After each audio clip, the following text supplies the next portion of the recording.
Ito na yung final layout natin na trigang switch layout. Yan. Yung video na pinakita ko kanina, wala pa yung wiring.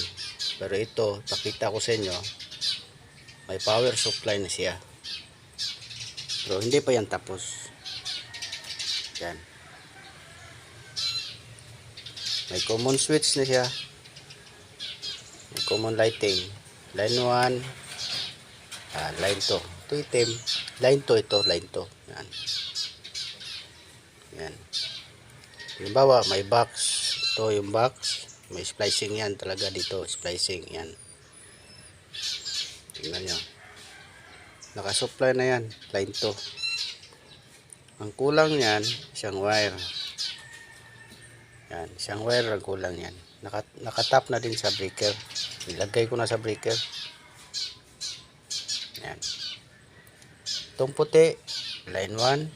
Itong itim, ito ang line 2 sa ilaw. Halimbawa, ito yung ilaw sa bahay.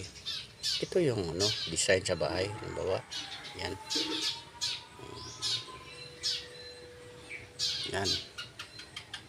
Ngayon, gagawin natin, lagyan na natin ng traveler. Tinatawag yung traveler, galing switch papuntang ilaw.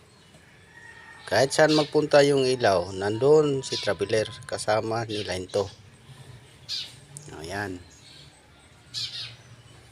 Simulan na natin.